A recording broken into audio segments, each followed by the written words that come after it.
이교세 영화 읽기에서 오늘 읽을 영화는 헤어질 결심입니다.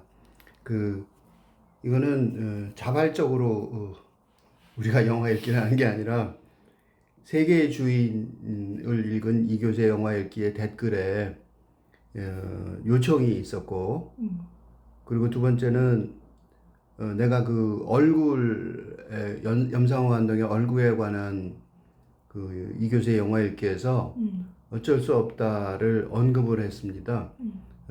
간단하게 한 문장으로 언급했는데 부조리를 묘사를 했지만 그 갈 길, 더 나아갈 길을 보여주지 못한다. 그러니까 아포칼립스 영화다, 희망이 부재하다 라는 불만을 표명을 한 적이 있어서 내 원죄도 좀 있는 것 같아서 그래서 그 댓글의 요청을 받아들이기로 했습니다. 그거는 헤어질 결심에 성취가 있는데 그게 어떻게 됐기에 어쩔 수가 없다 해서 성취보다는 박찬욱 감독의 한계가 더 많이 드러나게 됐는지 그러면 그 한계가 헤어질 결심에 숨겨져 있었다 라는 것을 추정을 해볼 수 있고 그런 면에서 분석을 할 가치가 있다. 왜냐하면 박찬욱 감독은 봉준호 감독, 홍상수 감독 등을 비롯해서 현재 그 영화에 관심을 가지는 대부분의 학생들이 모델로 삼는 감독이기도 하기 때문에 그분의 한계를 검토해 보는 것은 굉장히 중요한 일이라고, 잘못된 오시범을 피할 수 있으니까요. 그리고 또 박찬욱 감독이 어쩔 수 없다 해서 부닥친 한계가 우리의 토론을 통해서 좀 고쳐진다면 한국 영화에도 굉장히 좋은 그런 어떤 그 결과를 가져올 수 있으니까 그런 면에서도 토론을 해야겠다 이렇게 생각을 했습니다.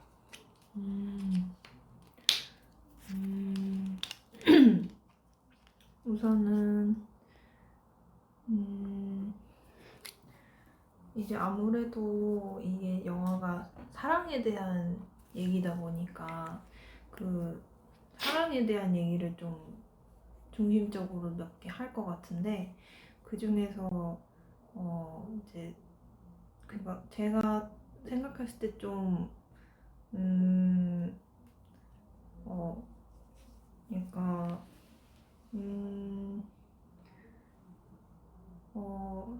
근데 이렇게 질문들이 저는 이제 이 영화 어떻게 분석할까 생각했을 때 다 퀘스천 마크만 한 5개쯤 붙어 있었어요. 그러니까 저게 맞나? 저런 감정이 맞아? 약간 이런 질문을 계속 했었는데 그러니까 그거를 사실 그 질문들을 다 하려면 그 마지막에 제가 도달한 결론부터 얘기를 하고 그 질문들을 하는 게 나을 것 같아서 그 결론부터 얘기를 해보면 이제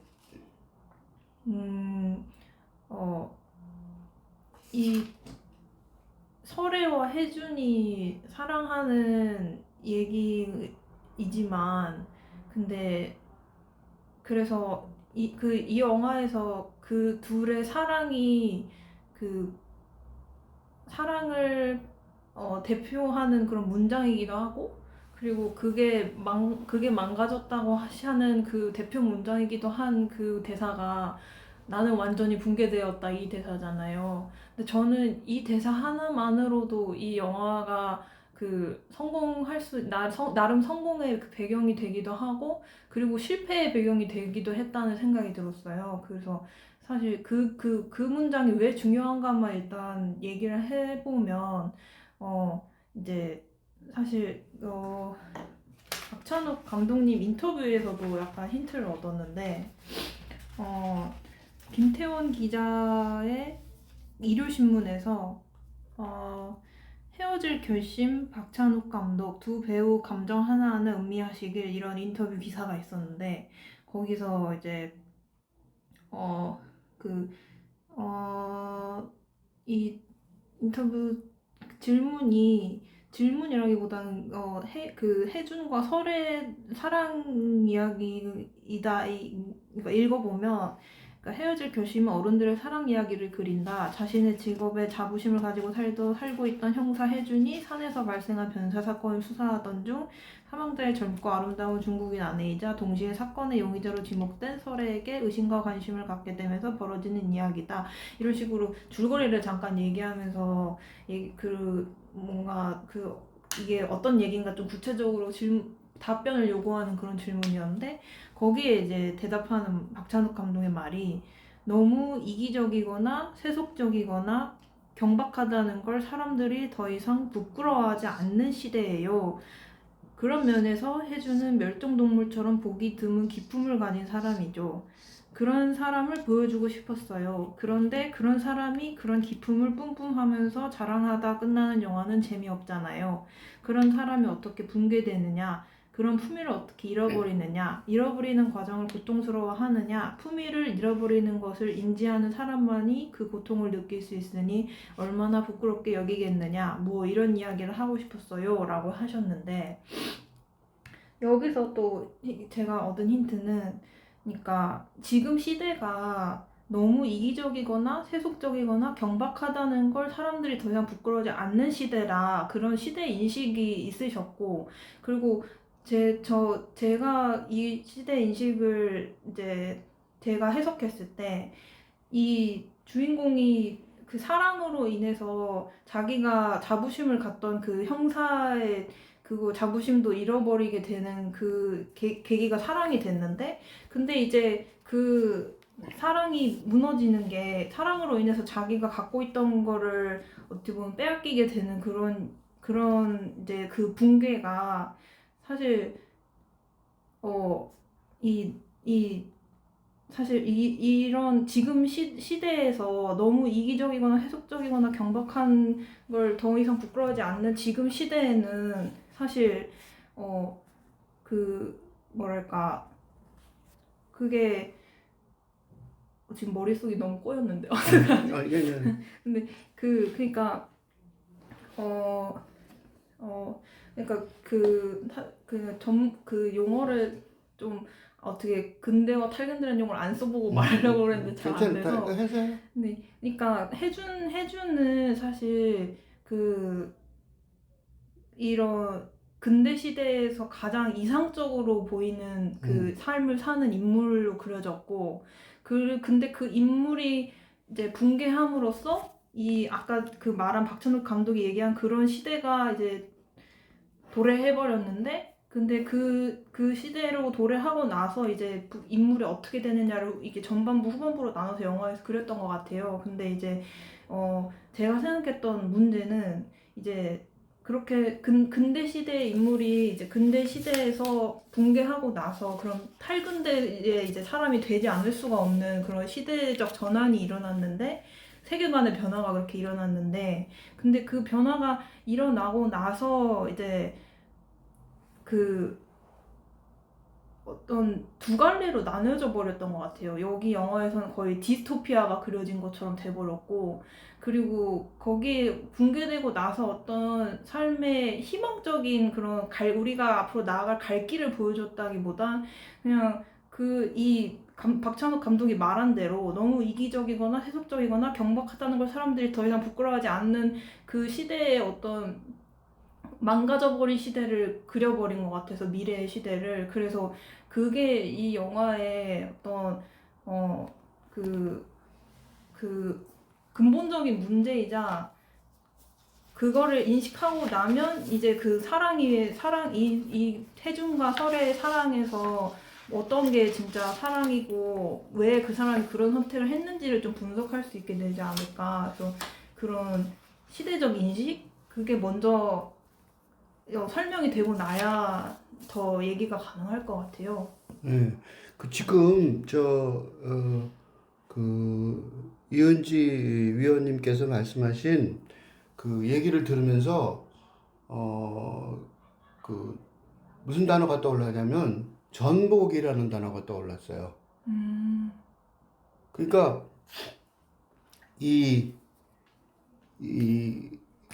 근본적으로 이 품이라는 단어를 쓴 이유가 그 박찬욱 감독이 머릿속에 비극이 들어있는 것 같았어요. 비극을 그리는 거야. 비극. 맞아. 그 비극을 그리는데 비극이라는 게요.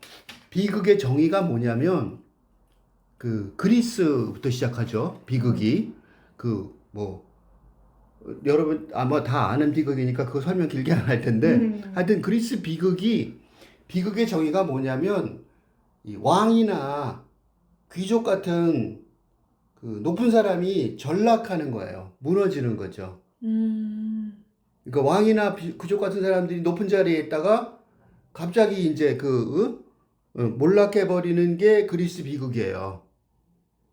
셰익스피어도 비슷하죠. 리어 왕, 맞아. 햄릿, 또 왕에 관한 얘기예요. 이 비극의 전통이 그러니까 그 비극을 한마디로 정의하자면 그거예요. 그런데 근대에 오면 세일즈맨의 죽음, 아서 밀러.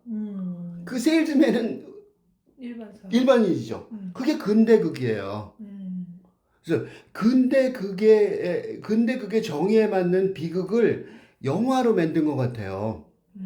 그러면 근대극에서 만약에 어떤 사람이 이 비극적인 삶이었다라고 말을 하려면 뭐가 높은 게 하나 있어야 되잖아요. 그래 떨어지죠. 그래서 품이라는 단어를 굉장히 중요시 여긴 것 같아요. 이 영화에서 품이라는 단어 엄청나게 중요하죠. 맞아요. 그런데 그래서 헤어질 결심, 뭐 박해일, 난도 높은 감정신, 혼자 세트장 찾아가 리허설했죠라는 서울경제 추승현 기자의 기사 중에 그러니까 박해일 배우가 인터뷰한 건데 거기서 그런 말을 해요. 이걸 정확하게 이해한 거죠. 말투에도 흔적이 있어요. 감독님이 표현하신 것 중에 저희 전작 덕혜옹주 김장한 캐릭터의 클래식한 느낌이 있다고 설명하셨어요. 그런 작은 요소들을 활용하셨다고 하더라고요. 그래서 그런지 시나리오에서 품격 있는 대사들이 있어요. 이를테면 시나리오의 형사인 혜준이 시적인 언어를 쓴다는 거죠. 문어체적인 대사들도 포함되어 있다 보니 형사라는 이미지와 충돌될 수 있는데 낯선 부분도 있지만 더 흥미유발이 돼요. 이런 식으로 말을 하거든요. 그런데 그 품위를 그러면 우리가 지금 보통은 이 형사 박해일을 중점으로 하는데 사실은 그 탕웨이가 연출한 그 설애에게도 품위가 있어요. 그러니까 박해일만 자꾸 품위를 생각을 하는데 그 설의 품위에 대해서 얘기한 게 있어요. 임수연 기자가 시내 20일에서 제목이 너무 길어서 샜냐. 거기서 헤어질 결심에 박혜주는 설애를 두고 몸이 꼿꼿하다고 표현한다. 그 꼿꼿하다가 품이 있다는 거겠죠. 이는 박찬욱 감독이 배우 탕웨이에 대해 남긴 코멘트처럼 들리기도 한다. 그래서 탕웨이를 먼저 캐스팅을 하잖아요. 그리고 나중에 시나리오를 쓴단 말이죠. 탕웨이가 연기하는 여자들은 어떤 상황에 놓여 있어도 함부로 대할 수 없는 품위가 존재만으로 형형이 빛나는 묵직한 존재감이 있다. 사건을 수사하는 형사의 눈을 거쳐 해석되던 판무파탈의 거친 과부가 중반 이후 관계의 주도권을 쥐는 헤어질 결심은 탕웨이의 고유한 기질을 정확히 활용하는 영화다. 예, 더불어 슈트를 입고 안주머니에서 립밤과 핸드크림을 꺼내는 형사 캐릭터는 박해리 연기이기 때문에 말이 된다. 완벽을 추구하던 남자가 스스로 무너지고 깨어지며 미결로서 완결되는 역설적 관계 역시 박해일이 마스크가 주는 불균질한 특성을 통해 탁월하게 시각화된다. 때문에 헤어질 결심을 이루는 재료와 화학식은 두 배우가 존재한 후 비로소 결정될 수 있었던 것으로 보인다.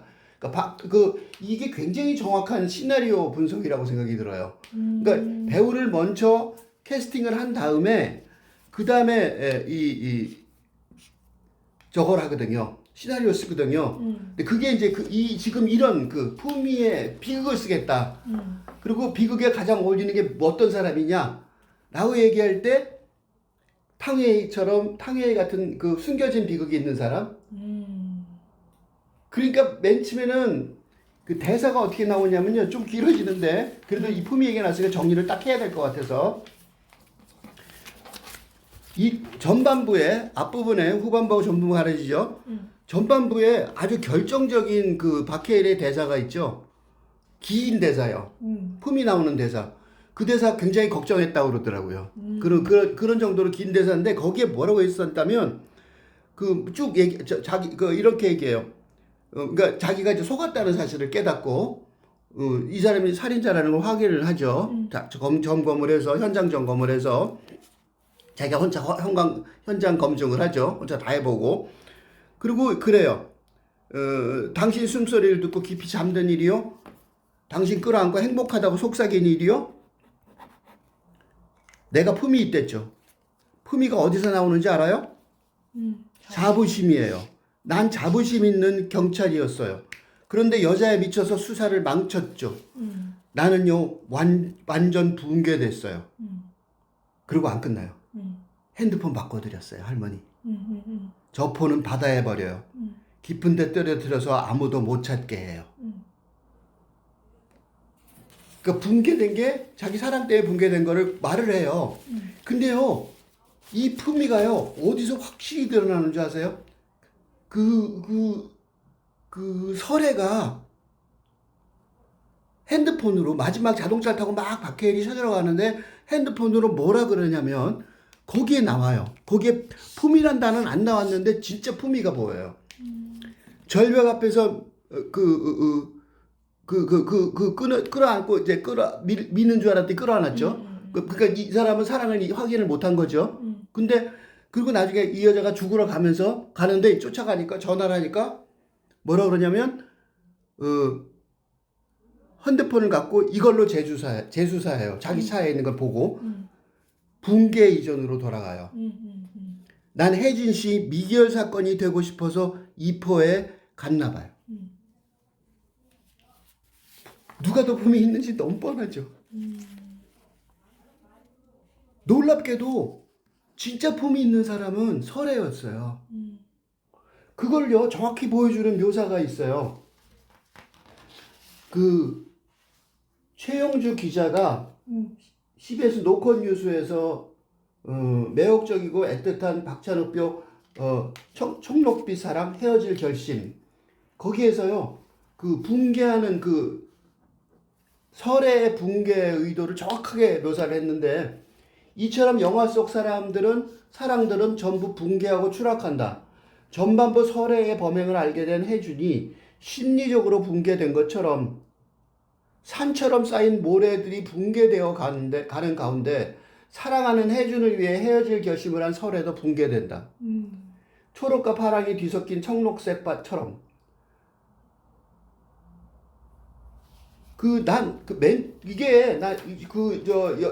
하려고 마음먹고 다시 봤을 때, 영화를 다시 보고, 그때서야 깨달았어요. 나도 그 설의 그 붕괴를 못 깨달았었는데, 다시 보면서, 그 영화의 마지막 장면이요. 그게 의도적인 거예요. 모래를 파갖고 모래를 쌓아놓잖아요. 그리고 그 설애가 안에 들어가서 그 모래를 담은 앙동이를 끼워안아요. 근데 그걸로는 안 죽을 텐데 약을 먹었겠죠 아마.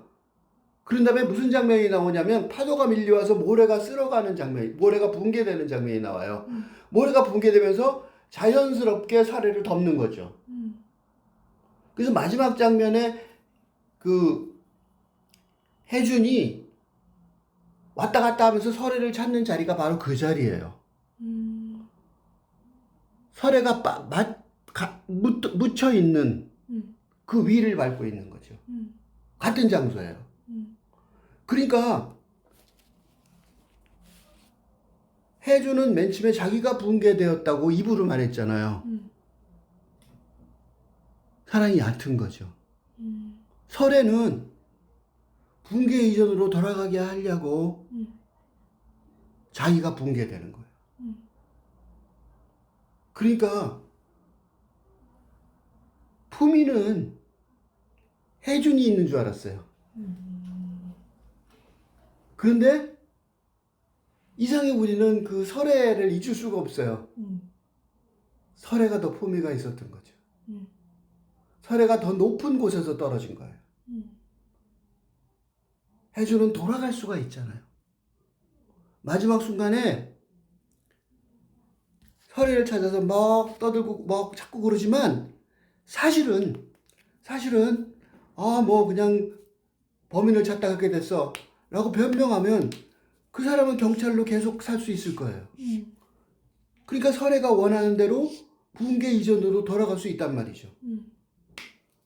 무너지고 깨어짐. 그게 붕괴의 해석인데, 그죠? 그건 여러 번 나오죠. 화면으로도 나오고 마지막에 맨 처음에 설애가 그 사전 찾아보는 장면으로도 나오고 무너지고 깨어짐이 붕괴예요. 돌아갈 수 없어요. 그런데 혜주는 돌아갈 수 있을 것 같아요.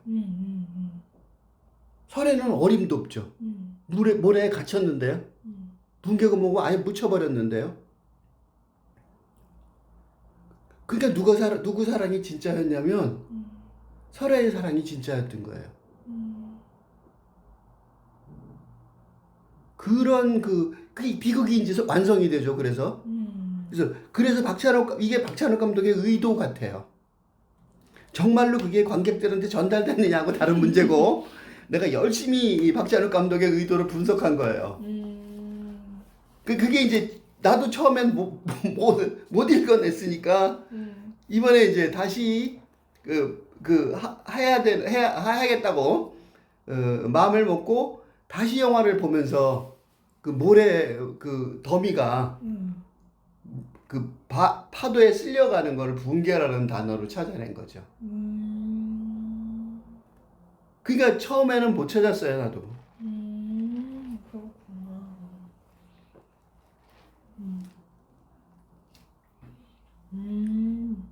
그럼 완전히 디스토피아 같은 사랑 얘기는 아니었네요. 그러니까 그런 의도는 아니었어요. 그러니까 그게 이제 시나리오의 의도였던 것 같아요.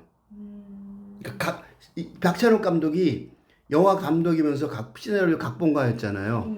각본가의 의도는 그랬던 것 같더라고요. 근데 그게 영화로 잘 만들어졌느냐? 그건 조금 다른 문제죠.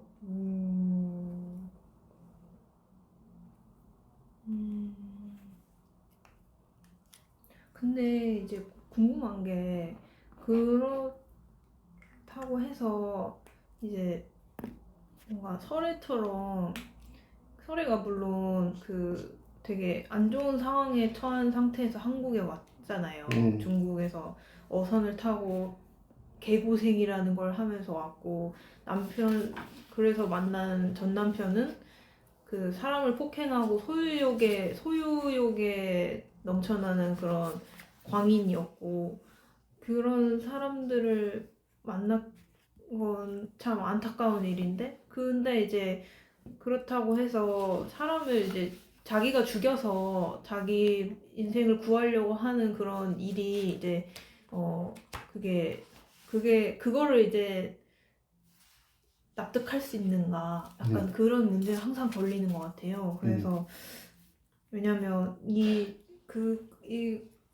영화를 볼 때 이제 항상 그러니까 뭐 아니면 도처럼 자꾸 이분법으로 보이는 거예요. 왜냐면 이제 그러니까 그러니까 왜 혜준이 설애한테 좋은 사람인 거냐라고 왜 사랑할 만큼 좋은 사람인 거냐라고 생각했을 때 사실 제가 봤을 때는 저는 교수님 얘기 듣기 전에는 그렇게 해석을 했어요. 이제 근대 사회에 굉장히 충성하는 이제 가정에도 충성하고 일자리에서도 충성하는 굉장히 성실한 사람이다.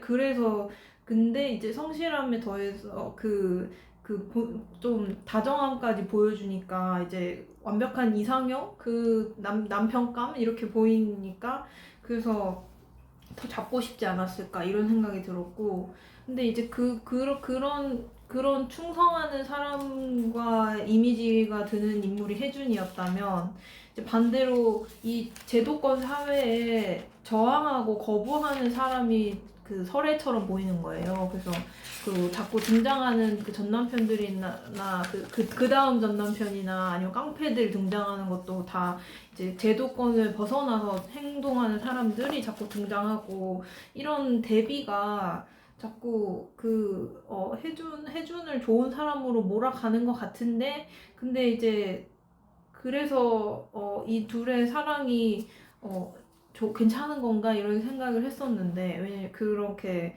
그러니까 혜준은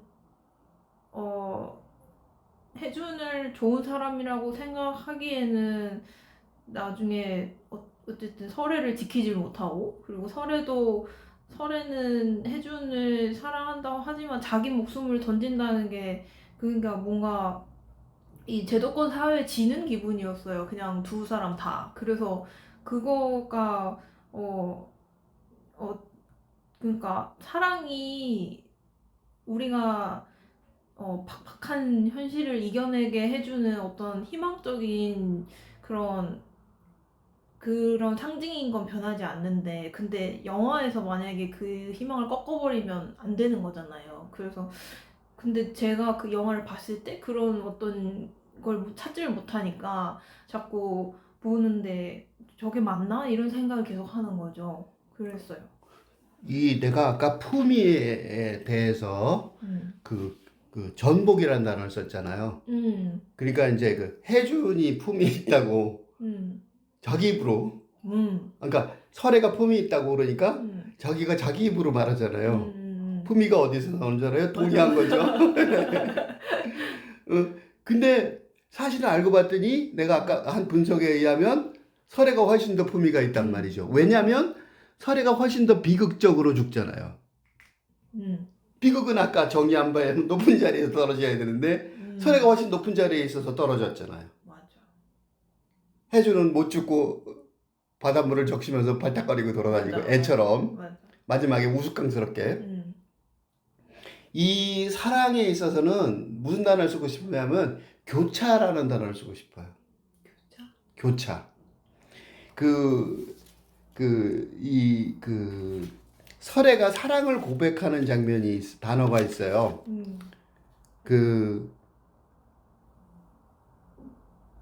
혜준이 설애 씨 남편도 철석이 엄마도 다 나 때문에 죽은 거죠.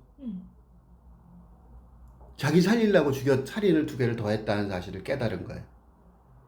그러니까 그 설애 씨 남편은 자기가 죽인 건 아니지만 철석이가 죽이게끔 하고 유도한 거죠. 그리고 철석이 엄마는 원래 죽을 사람인데 일부러 죽인 거잖아요. 그러니까 그런 연쇄살인을 일어나게 만든 그거가 자기 거라는 사실을 깨달은 거예요. 형사니까. 그러니까 그 다음에 뭐라 그러냐면 당신 목소리요. 날 사랑한다고 하는 걸 남편이 알아버렸어요. 그래서 그거 갖고 이제 그 사람 너무 절박한 상황이니까 협박을 해서 돈 뺏어내려고 그런 식으로 하는 걸 알았어요. 그런 식으로 얘기했어요. 근데 내가 언제요? 이래요. 더 깊은 바다에 버려요. 그거를 사랑한다는 사실이 거기서 깨달은 거예요. 그러면서 설애가 뭐라 그러냐면 날 사랑한다고 말하는 순간 당신 사랑은 끝났고 당신 사랑이 끝나는 순간 내 사랑이 시작됐죠. 요게 이제 헤어질 결심이라는 문장하고 통해요. 뭐라 그러냐면 헤어질 결심을 그 단어가 어디 나오냐면 여기 나와요. 다른 남자하고 왜 그런 남자랑 결혼했어요? 그러니까 다른 남자하고 헤어질 결심을 하려고 했습니다. 그러니까 헤어질 결심이라는 거는 혜준이는 한 적이 없어요. 그냥 헤어진 거죠. 헤어질 결심의 주인공은요, 심리적인 주인공은, 그리고 진짜 주인공은 설애예요. 그럼 설의 사랑이 왜 늦게 시작됐느냐? 그게 중요한데 교차라고 그랬죠, 사랑이. 왜 늦게 시작했냐? 그거에 대한 답을 하나 찾았어요. 아까 인용했던 내가 임수연 기자가 이렇게 말을 해요. 이거 굉장히 정확한 분석인데 탕웨이 설에는 생존 자체에 거의 모든 것을 바쳐야 했기 때문에 사랑을 할 여유도 없고 사랑이 무엇인지도 알지 못했을 것이다. 일반적인 연인처럼 사랑할 대상을 찾는다거나 온몸을 바쳐 사랑하겠다고 결심하는 일 자체가 불가능했다. 혜준을 만나기 전까지는. 그러니까 사랑을 한다는 거는 정상적인 상황일 때 하는 거예요. 근데 정상적인 상황이 아니면 사랑을 하기가 어렵단 말이죠. 숨도 못 쉬고 먹지도 못하고 사는데 어떻게 해요? 그치? 그러니까 이제 설에는 사랑하는 게, 사랑이 오는 걸 느껴졌지만, 그건 알죠. 태도가 뻔하잖아요. 보는 태도가 너무 확실하니까. 그렇지만 자기가 사랑을 그걸 어떻게 해야 될지 모르는 거죠. 준비가 안 됐으니까, 마음 상태가. 그런데 그 남자가 마지막에 붕괴됐어요 하고 그 뒤에 핸드폰 버려요. 경찰인데 그런 말 하면 돼요? 범죄 동조자잖아. 공범이 되는 거잖아. 그게 바로 사랑의 표현 아니에요. 이 여자가 깨달은 거죠. 그러면 혜준을 언제 사랑했냐? 혜준의 사랑을 보는 얘기가 또 하나 있어요. 그게 어딨냐면 아까 최영주 기자의 그 기사 중에 혜준이 부인과는 직접적인 신체 접촉과 표현을 하지만 섹슈얼하거나 에로틱하다는 분위기를 가져다 주지는 못한다. 혜준의 신경과 마음이 오롯이 쏠린 설애를 바라보는 혜준의 마음을 갖고 싶은 설애가 혜준을 바라보는 시선, 설애에게 스며든 상대의 행동들이 더 에로틱하게 다가온다. 그러니까 그 섹스 장면이 한 번 나오는데 딱 거의 노동이죠. 노동이고 거기에 이제 그 사극 대사를 보여줘요. 그 대사 내용이 뭐냐면 내가 그렇게 나쁩니까? 그 대사를 동시에 그 설애도 보고 있어서 나중에 그 문장을 쓰죠. 설애가 나중에 내가 그렇게 나쁩니까? 그러니까 내가 그렇게 만만합니까? 하고 둘이 대화하잖아요. 그러니까 그거를 보면서 섹스를 해요.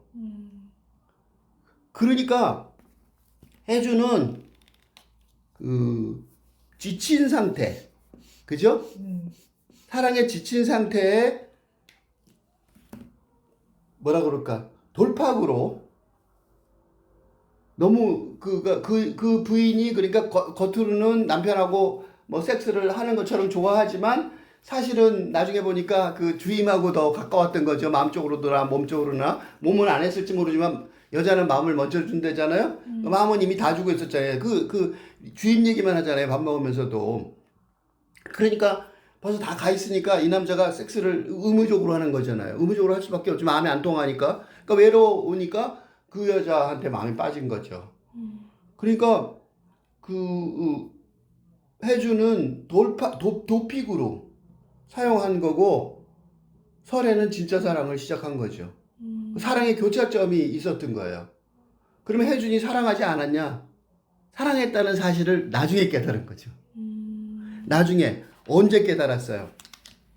설애 씨 남편도 철석이 엄마도 다 나 때문에 죽은 거죠.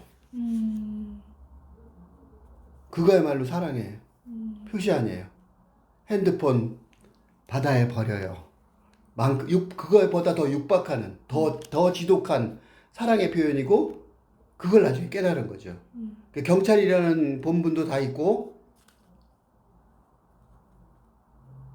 발버둥을 치게 되는 거예요. 사랑이 교차한 거죠.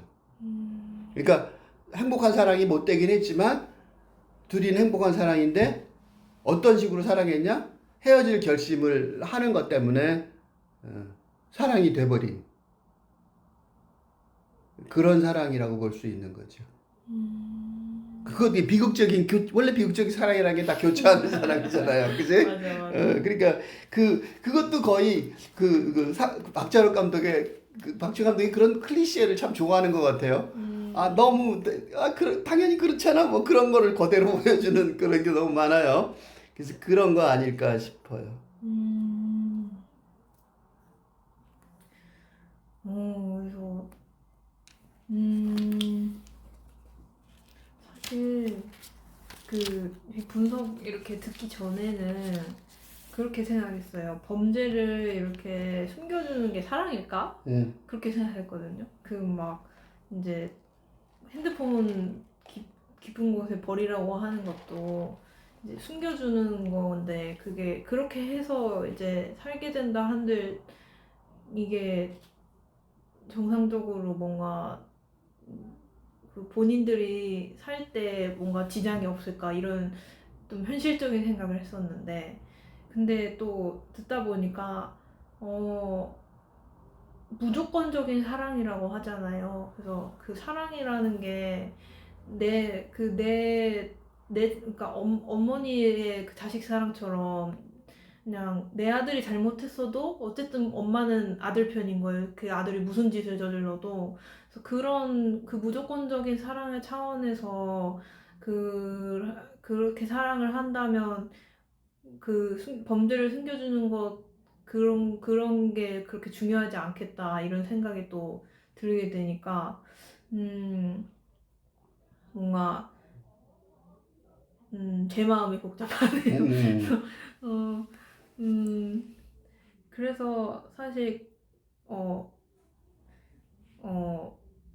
그렇게 설애가 마지막에 자살을 하려고 하는 것도 같은 의미로 또 자기 목숨을 버려서 이렇게 그 사람이 붕괴 이전으로 돌아간다 하는 그런 거를 생각했을 때 이제 그게 가능한 일일까? 이런 생각을 또 했었거든요. 그래서 막 사실 그런 생각도 했어요. 독립운동가의 그런 어떤 조국을 위한 자폭처럼 그런 그런 각오를 할 수 있는 대상과 목적이 뭘까? 그게 사랑을 위해서라고 한다면 그 사랑의 의미가 정말 있어야 할 텐데, 근데 그러려면은 그 사랑의 의미가 제대로 설명이 돼야 되지 않을까? 근데 이제 저는 아직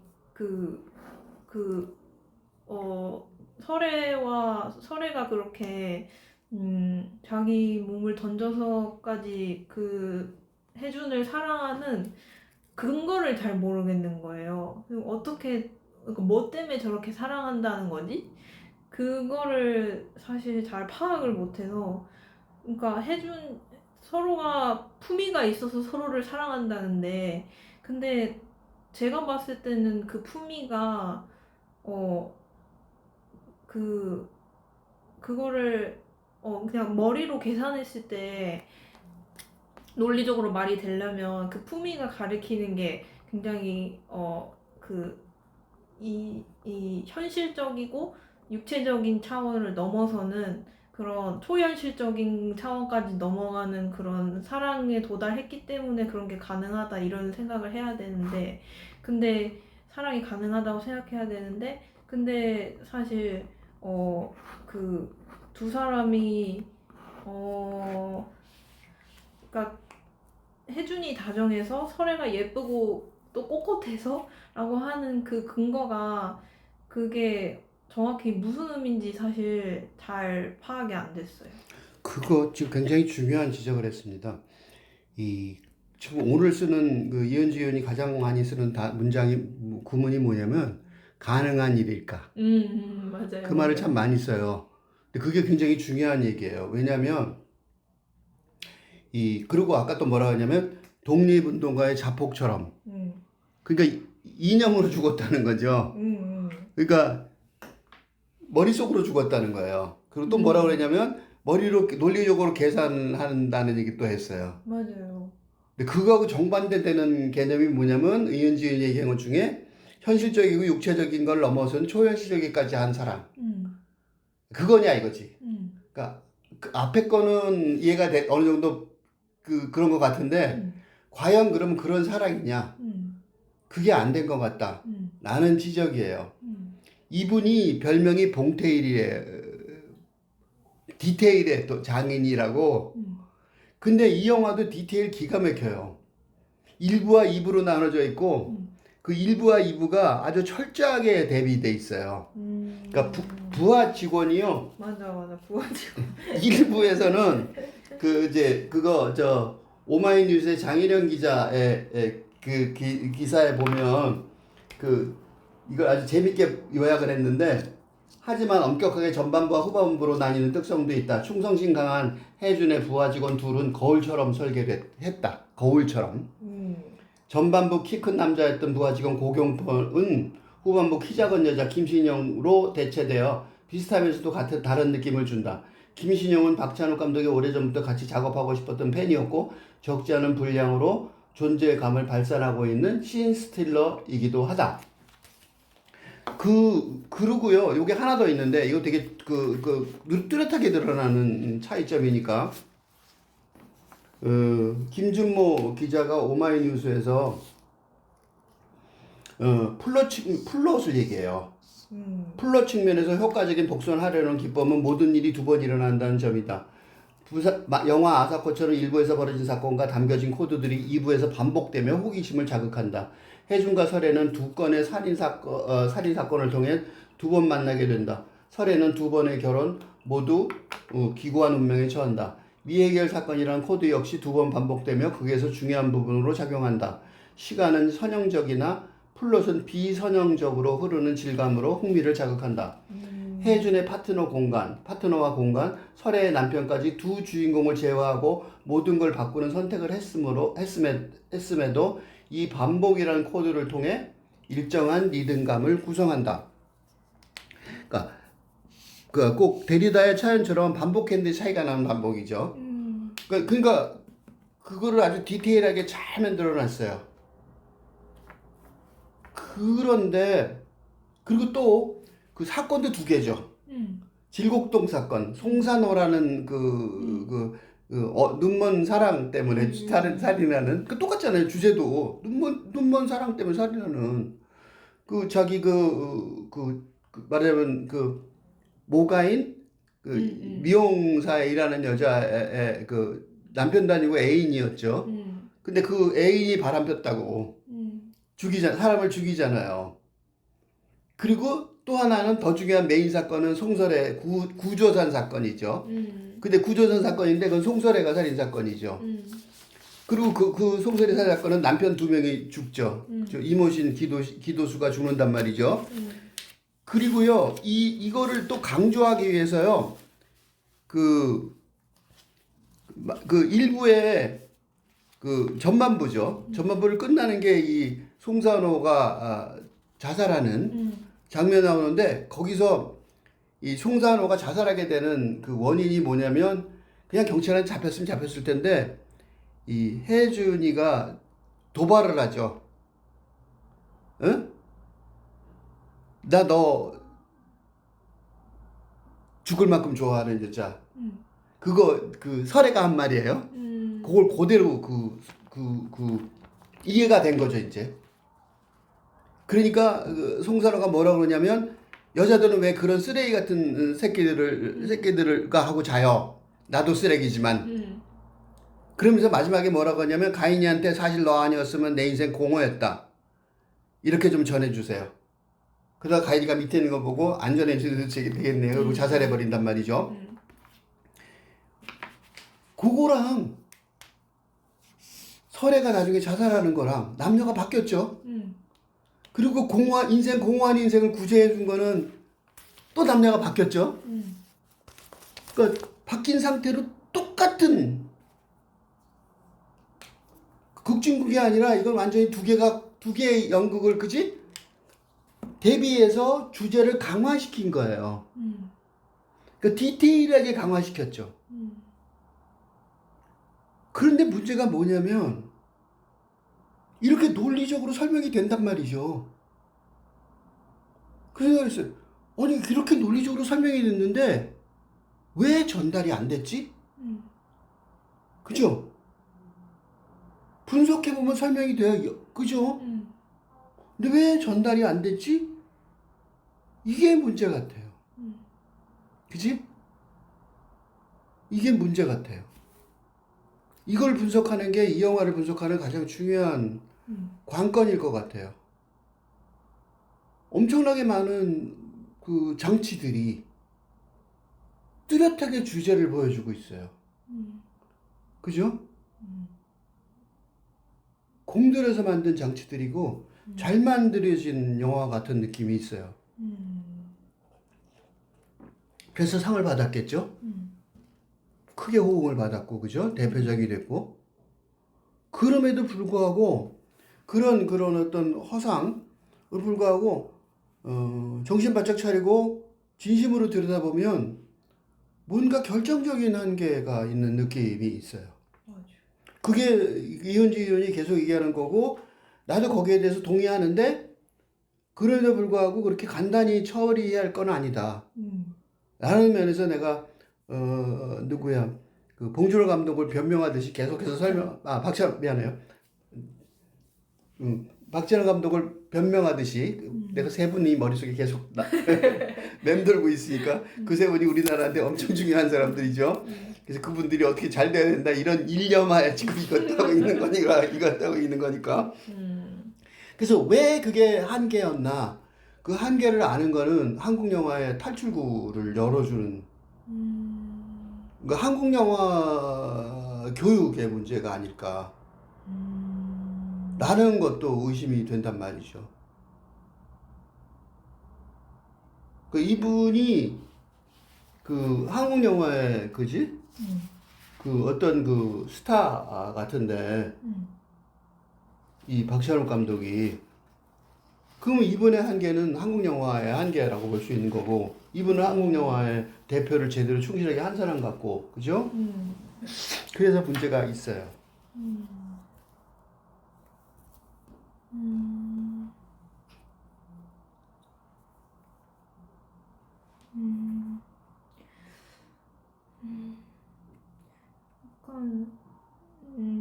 약간 관련이 있을지 모르겠는데 그렇게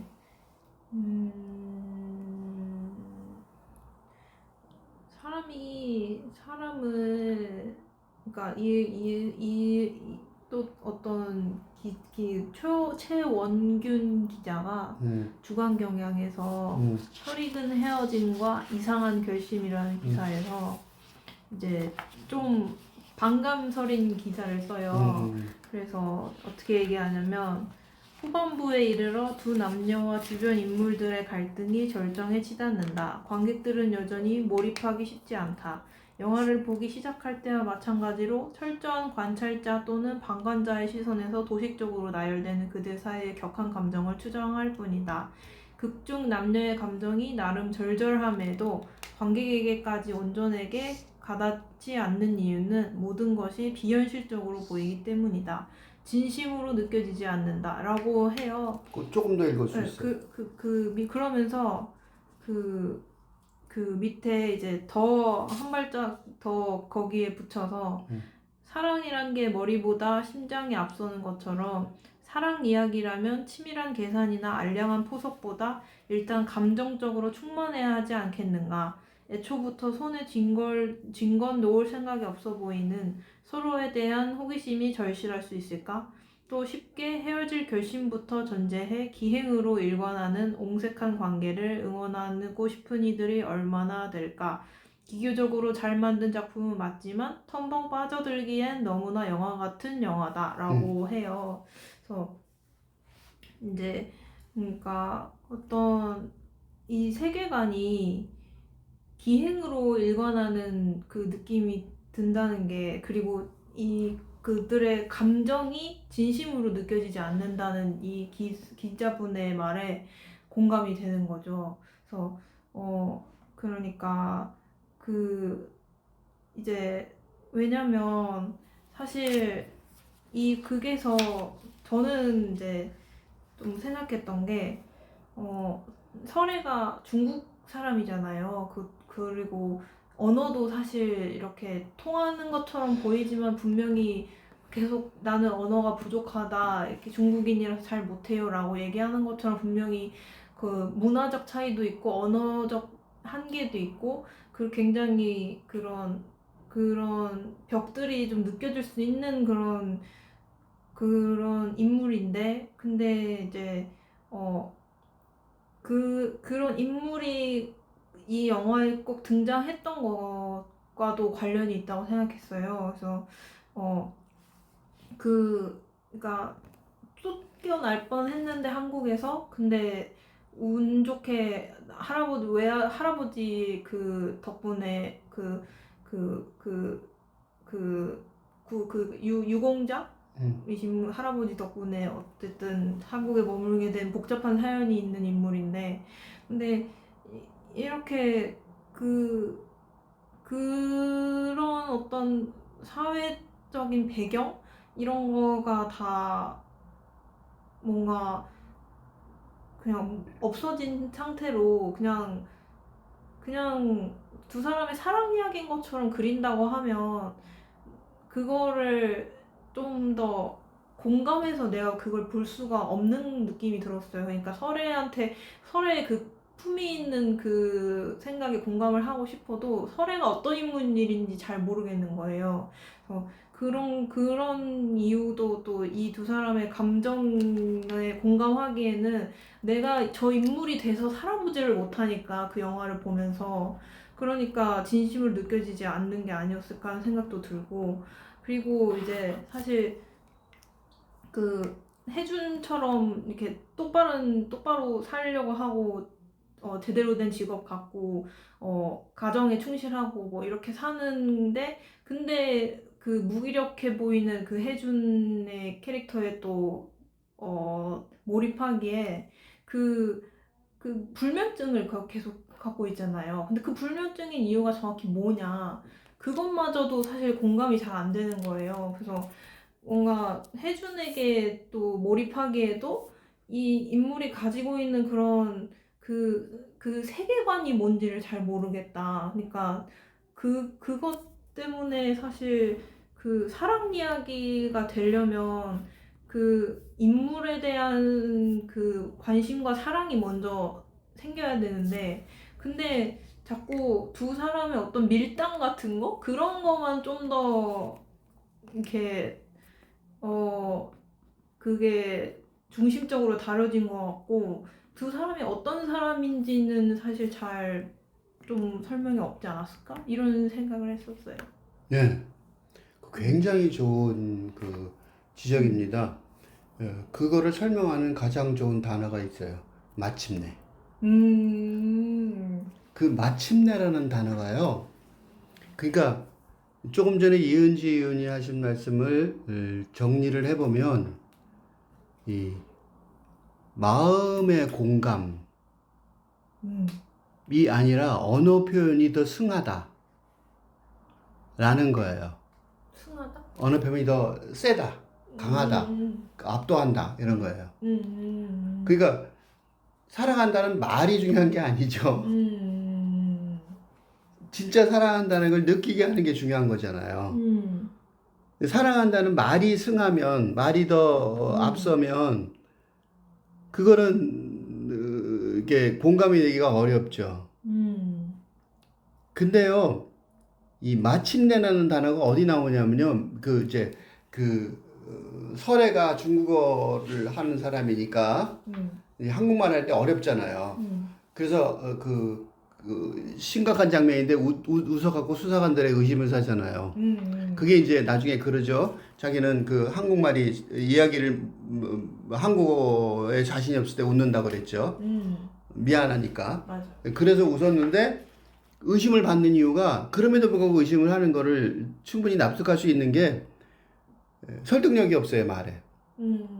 그게 맨 처음에 사려가 하는 말이에요. 산에 가서 안 오면 걱정했어요. 마침내 죽을까봐. 마침내. 한국말 잘하시네요. 한국말 잘하시네요. 그렇게 말한단 말이죠. 마침내라는 단어, 그 단어가 굉장히 이렇게 두드러지게 드러나요. 진짜로 마침내 죽을까봐, 마침내 내가 죽일 수 있도록, 마침내 내가 죽였어요. 이렇게도 들린단 말이죠. 그러니까 말의 표현하고 그 진심하고 두 개가 묘하게 교차해요. 그 또 하나 그 마침내가 남편이 알아듣던가요? 마침내. 남편이 독한 것, 그리고 혼자 갔다는 거 아니에요, 산에. 근데 독한 것이라고 말하는 이유가 당연히 혼자 가게 해갖고 자기 뒤따라가서 죽이려고 그랬더니까 악착같이 안 간 거죠. 거기 마침내를 써요. 그때는 이 살인사건의 용의자가 쓰는 용어죠. 용의자가 아니라 살인자죠. 살인자가 쓰는 진심을 표현하는 단어예요. 굉장히 설득력 있어요, 그거. 그래서 마침내라는 단어가 굉장히 설득력 있어요, 그 부분에서. 그런데요, 그 다음에 3번 마침내가 더 사용돼요. 그게 언제냐면, 혜준이 설애를 쌍안경으로 관찰을 하다가, 담배를 이렇게 피우려고, 담배 꽁초에 다 피어진 게 길게 나와 있는 장터에, 이제 안타깝게 보고 있으면, 불날 수도 있고 다칠 수도 있고 그러니까. 그때 설애 옆으로 갑자기 마음속으로 다가가서 옆에 서서 뭐라 그러냐면, 우는구나, 마침내. 근데요, 나 우는구나라는 단어를 못 들었어요. 그래서 그거를 돌려보기를 5번도 더 했어요. 우는구나가 무슨 소리인지 안 들리더라고요. 근데요, 발음이 안 좋아서 안 들리는 게 아니라, 거기서 왜 우는구나를 말해야 되는지가 납득이 안 돼서 내가 못 들은 거예요.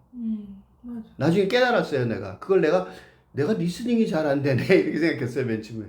듣고 또 듣고 또 듣고 그래도 마침내만 들리고 앞에가 웅얼거리더라고요. 뭐 어쩌고 웅얼거려요. 근데 그게 우는구나 라고 들리지가 않는단 말이죠. 이거는 내 리스닝의 문제가 아니라 감정적 공감의 문제가 있었던 거죠. 그 여자가 우는 것도 잘 못 느끼겠고, 설애가 혜준이 우는구나 마침내하고 공감하는 것도 잘 못 느끼겠어요. 근데 그 문장이 나중에 또 반복이 돼요. 둘이 이제 사이가 좋아진 다음에 녹음한 내용을 법당에서 설애가 귀를 꽂고 들어요. 그죠? 이어폰을 꽂고 듣는데 그 문장을 듣고 울어요. 설애가. 맞아요. 그게 굉장히 중요한 문장이란 말이죠. 저도 그때 알았어요. 우는구나라고 말했다는 걸. 난 그때도 몰랐어요. 그 나중에 돌아가서 다시 봤어요. 몇 번이나 다시 봤어요. 그러니까 무슨 소리냐면, 이게 진짜 전달이 된 건지, 처음부터 된 저 감정이 정돈이 딱 돼서 우는구나 마침내라고 말할 수 있을 여자가, 그지? 그래, 감싸안는 말이잖아요. 포옹하고 감싸안는 말인데, 포옹하고 감싸안는 느낌이 아니라, 어이구, 너, 이런 거가 뭐라 그래, 쌍안경으로 끼는 멀리 있는 느낌이지, 갑자기 가까이 다가서 옆에서 다정하게 봐주는 느낌이 아니었단 말이죠. 그런 것 때문에 내가 이해하기가 너무 힘들었던 것 같아요. 왜 그걸 내가 깨달았냐면, 마침내를 쓰는 마지막 문장은 설애가 해요. 나와 만났을 때 당신은 문득 다시 사는 것 같았죠? 마침내. 그거가 그럴 때 괜찮더라고요. 맞아. 네가 피하려고 그래봐야 소용없어. 너 그 사랑 안 없어졌잖아. 내가 사랑을 찾아서 온 거야. 라고 말할 때 그 마침내는 조금 괜찮았어요. 근데 그 마침내도 문제가 있어요. 사랑을 주입하는 단어예요.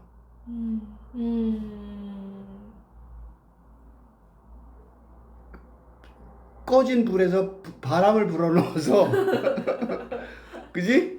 불씨를 키워서 사랑을 불어넣는 단어처럼 들렸어요. 그러니까 사랑을 불어넣어까지, 그지? 맞아요. 그렇게 하는 사랑인데, 그런 사랑의 단어가 마침내 finally 살인해서 마침내 죽였다. 이거는 맞지만 그거는 이제 행위였잖아요. 그런데 이거는 행위가 아니라 지금 우리 앞에서 벌어져야 되는, 그치? 감정의 교류가 마침내가 돼야 되는데 그 마침내가 잘 안 된다는 말이죠. 그 마침내는 단어 때문에 굉장히 내가 끙끙댔어요. 그래서 이걸 도대체 어떻게 받아들여야 되지? 그게 내가 걸렸던 문제예요. 근데 그 문제가 어디서 걸리냐면요. 그 혜준이가 두 번 말하는 것이 굉장히 중요한 문장인데, 슬픔이 파도처럼 밀려오는 사람도 있지만 잉크가 물에 떨어지듯 서서히 퍼지는 사람도 있어. 그거 두 번 말해요. 두 번째 짜증나서 말하다 말죠. 나는 너무 뻔한 건데 왜 니들 몰라 이런 거죠. 그 정도로 짜증나서 너무 짜증나게 말해서 다시 말하기 싫을 정도로 너무나도 당연한 건데, 그러면 슬픔이 파도처럼 밀려오는 사람이 아니라 잉크처럼 퍼지는 사람이었단 말이에요, 설에는. 그리고 나중에 파도처럼 밀려왔다 이 소리인데, 이 바다 이미지가 그래서 또 문제가 돼요. 그래서 이 파도가 바다의 상징이잖아요. 그게 느닷없이 튀어나와요. 어디서 튀어나오냐면 산에 왜 안 갔냐 그럴 때 뭐라고 그러냐면 그 한자말로 지자 요산 인자 요수, 그게 지혜로운 사람은 산을 좋아하고 락자인데 즐거울 락인데 요로 읽거든요. 그다음에 인자한 사람은 바다를 좋아하는데, 난 인자한 사람은 산을 좋아하는데 나는 인자한 사람이 아니라서 거꾸로 말했다. 지자요산 인자요수다. 그죠? 그래갖고 나는 인자한 사람이 아니어서 나는 바다가 좋아요. 그렇게 말을 해요. 근데 그 말 자체는 그 중국어 유명한 유명한 얘기죠. 그러니까 그거는 맞는 말이긴 한데, 그게 자기를 자해해가면서 허벅지에다 막 손톱으로 긁었잖아요. 남편한테 맞아가면서 독한 년이라는 소리를 들어가면서 안 가는 논리는 아닌 것 같아요. 그거는 남편이 아니라 우리 같이 제3자한테도 적응이 잘 안 돼요. 그러니까 이 바다 이미지가 굉장히 중요한데, 파도 이미지가 끝까지 중요하죠. 왜냐하면 설애가 거기서 그 파도에 실려서 그 모래가 깔려서 스스로 장례를 지내잖아요. 그 파도가 어마어마하게 중요한 말하자면 장치인데, 그 장치의 바탕에 있는 논리가 이 머리로 만들어진 거지, 그지? 정말로 그래, 맞아. 고개를 끄덕거리게 하는 어떤 그게 있는 건 아닌 것 같다. 그런 생각이 들었습니다. 저는 질문을 다 한 것 같은데. 그러니까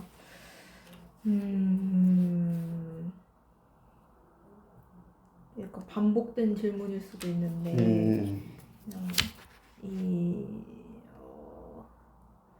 저는 근데 설애가 품위 있게 이렇게 품위 있다는 사실 더 품위 있는 인물이라는 해석에 잘 몰랐어요. 그래서 그냥 그러니까 설애가 사실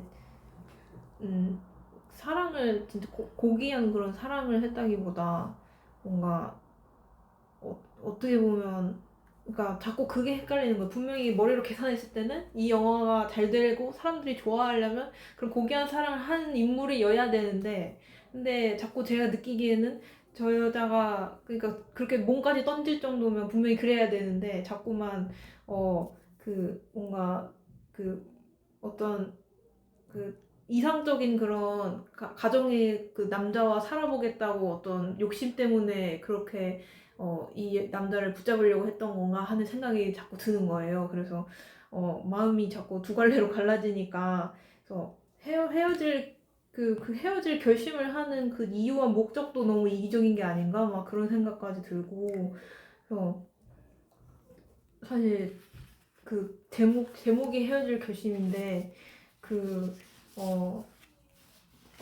사실 헤어질 결심이라는 그것 자체가 사실 사랑을 대표하는 그런 막 언어가 될 수 있을까라는 질문이 처음부터 있었던 것 같아요. 그래서 좀 어려웠습니다. 네. 그 굉장히 그것도 좋은 지적인데요. 이 지금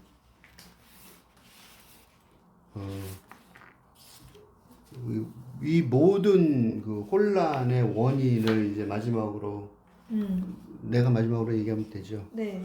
마지막으로 정리를 하려고 합니다. 이은지 의원이 맨 처음에 시작할 때 설명을 내가 그 근대와 탈근대 얘기를 안 하려고 그랬었어요. 그런 말을 했잖아요. 그 말을 하면서 내가 속으로 웃었어요. 왜 웃었냐면 박찬욱 감독이 그랬어요. 그때도가. 그래서 웃었어요. 그래서 내가 웃었던 이유가 그건데 김태원 기자의 일요신문 처음에 인용한 기자의 네. 그 박찬욱 감독 인터뷰 거기에 나오죠. 네. 거기서 하나 길게 한번 이 박찬욱 감독의 인터뷰를 읽어볼게요. 이게 이 사람이 영화를 만들 때의 마음 자세예요. 어떤 메시지도 없고 어떤 주제라고 부를 만한 것도 없게 만들었어요. 그냥 개인과 감정의 이야기. 설애라는 사람과 혜준이라는 사람 둘의 감정의 이야기일 뿐이죠. 감춰져 있어서 잘 보이지 않기 때문에 관객은 그것을 유심히 들여다봐야 알 수 있어요. 그런 집중을 통해 사람이 어떤 관계를 맺을 때 느끼는 감정을 하나하나 알아가는 것이 이 영화를 보는 의미가 아닐까 싶어요. 그럴 때 슬픈 감정도 있고 아주 답답한 감정도 있고 유혹을 느낄 때나 아주 우스꽝스러운 순간도 자주 있죠. 그게 우리가 살아가는 사랑에 빠진 모습이기도 하고요. 그런 걸 개인적으로 음미해 주셨으면 합니다. 이 말을 읽고요. 이게 지금 무슨 소리 하는 거지? 그런 생각이 들었어요. 맞아. 주제나 메시지가 없다고?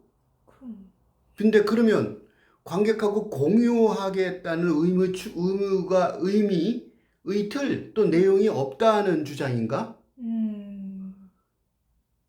진짜로 없다고 생각하나? 그런 생각이 하나 들었고, 두 번째로는 그 반복을 하잖아요. 또 그 의미를 얼마나 강조를 해요. 똑같은 내용이 의미가 두 개가 겹친단 말이에요. 그게 의미가 어떻게 없어요. 그래서 그러면 그게 아니고 기승전결의 근대적인 사고 표현 방식, 그런 근대적인 표현이 아니라 탈근대적인 영화를 만들려고 그런 말을 쓴 건가? 그렇게 생각할 수도 있잖아요. 네. 그래서 그 두 가지로 생각을 해봤어요. 그런데 둘 다 이상하다는 생각이 든 게 그 안개 때문이에요.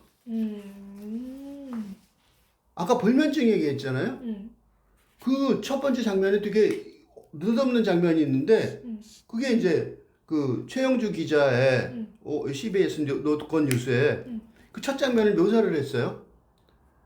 영화는 불면증으로 잠이 부족해 안개가 자욱한 도로 위 차선을 넘나들며 위험하게 운전하는 혜준의 모습으로 시작한다. 불면증과 안구건조증을 앓는 혜준의 정신적 물리적 시야는 때때로 뿌옇게 흐려진다. 안개는 시야도 경계도 흐리게 만든다. 혜준은 죽은 남편의 용의자로 설애를 의심하고 관찰하지만 점차 그 경계가 흐려진다. 의심에서 관심으로 나아간 감정은 용의자와 형사라는 경계를 지우고 그들을 서로에게 감정적으로 다가가게끔 만든다. 왜 혜준이 그 안구건조증이나 불면증을 알아야 되는지 모르겠더라고요. 맞아. 무지무지 똑똑한, 그지? 최연소 경감인데 그 정도 해결을 못 한다는 게 이상하고, 그거는 이제 그 안개라는 주제를 강조하기 위한 장치일 뿐인 것 같았어요. 그런데요, 그 안개가요, 그 어떻게 그 노래죠. 정훈이의 노래예요. 근데요, 그거를 주제적으로요 굉장히 중요하게 많이 쓰여요. 예를 들면 그 언어 불통, 아이러니한 대사 있죠. 그 친절한 형사의 심장을 가져다 주세요. 그렇게 이제 그 번역이 됐는데 알고 봤더니 마음이었다는 거잖아요. 그러니까 오해를 했던 거죠. 그리고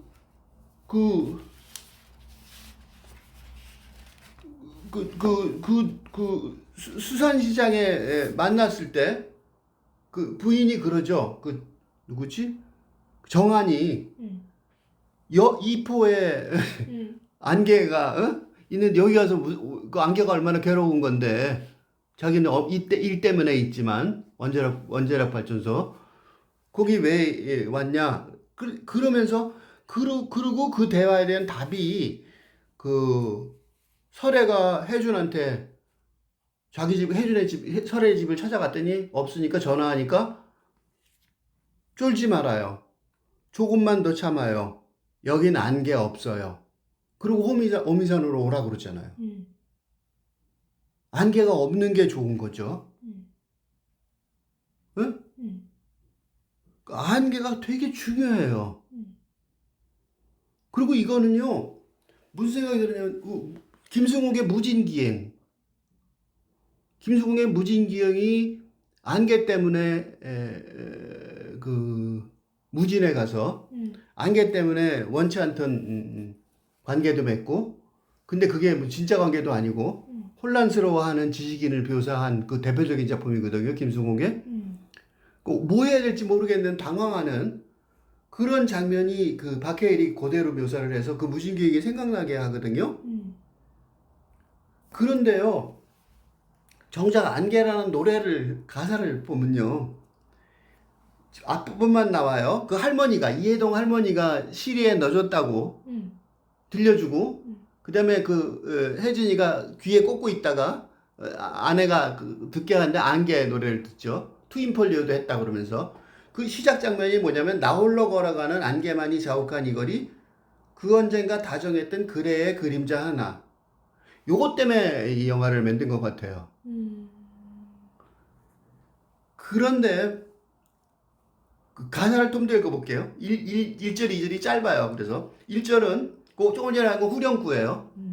생각하면 무엇 하나 지나간 추억 그래도 애타게 그리는 마음 그 사람은 어디에 갔을까? 안개 속에 외로이 하염없이 나는 간다.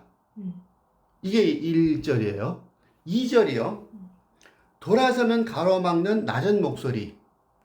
바람이여 안개를 걷어가다오. 그 사람은 어디에 갔을까? 안개 속에 눈을 떠라 눈물을 감추어라. 안개가 끝이 아니고 걷어지는 거가 끝이에요. 안개를 노래를 부르는 거는 안개 속에 살자고 부르는 게 아니라 안개를 걷어내고 눈을 뜨라고. 맞아. 그러고 그 얘기를 설에도 해준 보고 여긴 안개 없어요. 그러고 오게 했단 말이죠. 그러니까 모호함이 목적이 아니고 모호함을 벗어나려는 노력 때문에 우리가 영화를 보는 거고 그리고 그 목적 때문에 둘이의 사랑의 행위가 그지? 이어져 왔던 거란 말이죠. 그렇게 본다면 박찬욱 감독의 주제도 메시지도 없다. 이 주장은 도대체 모호하다는 거예요. 결론적으로 내가 아까 어쩔 수가 없다고 연결이 돼서 내가 결론을 줘야 되는데 어쩔 수 없다고 그래서 연결이 돼요. 어쩔 수가 없다를 보면 더 이게 뚜렷하게 이 문제가 드러나요. 그러니까 어쩔 수가 없다 해서 실직한 남자가 그것도 뭐 낮은 차원의 실직한 게 아니라 아주 좋은 집에 살고 그죠? 애로사항 하나도 없는 상태에서 뭐 뭐라도 해면 되겠구만 그지? 원래 우리 부자들이 그렇게 몇십억씩 남겨두고 자살하잖아요. 그런 식의 분위기더라고요. 근데 그때도 그런 생각이 그 영화를 보면서 느낀 게 그거예요. 이것 너무나도 뚜렷하게 주제와 메시지가 있어야 되는 영화잖아요. 실직을 했다는 거는 현재 일의 의미가 무엇인가? 그렇죠. 그리고 마지막에 그 제지 회사에 자동화된, 그지? 맨 처음에 그 노동자들이 같이 모여서 일하던 장면에서 마지막에 제지 회사에 자동화된 그런 공장 속에서 혼자 명색은 부장이지만 혼자 일하는 장면까지 일의 의미, 그지? 지금 시대의 일의 의미는 무엇인가? 라는 기가 막히게 뚜렷한 주제와 메시지를 갖고 있는 영화예요. 그런데 그 일과 메시지를 찾으러 가는 중간에 그 주인공의 그 이병헌의 놀라운 연기 투혼에도 불구하고 어디로 향하는지를 모르게 방향상 감각을 잃게 하는 그런 느낌이 있었단 말이죠. 그러니까 자기 모순이 있어요. 주제와 메시지가 아주 뚜렷한 영화를 만들면서 주제와 메시지가 없다고 생각하는 거죠. 이것도 똑같아요. 사랑이죠, 이거는. 사랑이 이거보다 더 뚜렷한 사랑 얘기가 어디 있어요? 사랑을 왜 하는가를 질문하는 이거보다 또 뚜렷한 질문이 어디 있냐고. 헤어질 결심이 뭐예요? 사랑이, 그지?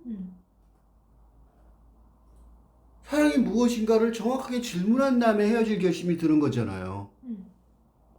어쩔 수가 없다가 뭐예요? 내가 일을 하기 위해서는 어쩔 수가 없다는 거잖아요. 그러니까 절박한 의미를 질문하고 있는 영화예요, 둘 다. 그런데 주제와 메시지가 없다고 말하고 있다는 거죠. 뭐라고 말해야 될지는 모르겠는데 이렇게 정의할 수 있을 것 같아요. 지금 시대에 가장 중요한 두 개의 질문이 일과 사랑이라고 볼 수 있어요. 그러니까 사적으로는 일이죠, 그죠? 공적으로는 일이죠, 직업이죠. 그리고 사적으로는 사랑이죠, 가족, 그죠? 그러니까 일과 사랑의 의미가 흔들리는 세상이란 말이죠. 그게 아까 얘기하는 근대에서 살근대 그 얘기예요. 근대 시대에 갖고 있던 우리가 지금까지 쭉 갖고 있던 일과 사랑에 대한 그지 의미가 흔들리고 근본적으로 뿌리째 흔들리고 있는 상황이라는 건 맞단 말이죠. 그래서 주제하고 메시지가 정확하지 않은 건 맞아요. 그렇지만 없다고 말할 수는 없어요. 그러니까 이렇게 말해야 되죠. 찾기 어렵다. 찾고 싶지만 안 찾아진다. 이렇게 말해야 되는데 그거를 무지하다는 거죠. 그러니까 무지의 고백을 하지 않는다는 게 문제가 아닐까. 그래서 디테일하게 영화를 만드는 기술에서는 그죠? 기술에서는 무지할 필요가 없으니까 그렇죠? 그 기술에서는 되게 뚜렷하게 나오는데 그게 주제하고 메시지에 들어서면 근대적인 사랑과 근대적인 직업, 일의 의미가 붕괴돼서 난경, 갈 길을 찾을 수 없게 된 상황에 놓여 있다는 사실을 과감하게 인정을 해야 하는데 등장인물들은 인정을 하는데 정작 그 등장인물을 등장시켜서 영화를 만드는 감독은 인정을 안 하는 것 같은 그런 자기 모순이 있고 그 자기 모순이 어쩔 수가 없다 해서 뚜렷하게 드러나 버린 게 아닐까 걱정이 돼서 왜냐하면 만약 이게 세계관의 문제라면 이 박찬욱 감독의 딜레마는 좀 오래가고 뿌리가 깊은 게 아닌가 라는 우려가 생기고, 만약에 이게 아까 얘기한 것처럼 한국 영화계의 주류라면, 한국 영화계에 지금 닥쳐있는 그 영화계 산업의 문제가 일시적인 게 아니라 뿌리 깊은 게 아닌가 라는 생각이 듭니다. 그래서 내가 나는 이 비판하는 영화 읽기는 안 하거든요. 좋은 영화도 많은데 굳이 이 비판하는 영화를 굳이 끄다가 내가 무슨 세디스트도 아니고 그런 거를 계속 말하면서 기뻐하는 느낌도 하나도 없는데, 그래서 내가 주로 피해 왔는데, 영화 보자마자에서도 거의 안 하고 어쩌다 하나씩 하죠. 근데 이 길게 말하는데, 비판하는데 길게 시간을 쓰여서 말할 필요는 없는데, 근데 이 영화에서 해달라고는 요청에 받아들인 이유는, 이게 박찬욱 감독의 개인의 문제라기보다는 영화 산업의, 근대 영화 산업, 서구를 비롯해서 전 세계 영화 산업의 문제가 아닐까. 그리고 그 문제를 해결하려 가는 길 속에 지금 우리가 하고 있는 이 교수의 조건 없는 학교 유튜브 채널에서 하고 있는 주제 공부가 도움이 되지 않을까 싶어서 연계가 된다고 생각이 들어서, 그래서 약간 비판적이기도 할지 모르겠는데, 그래서 이런 토론을 하기로 마음을 먹었습니다.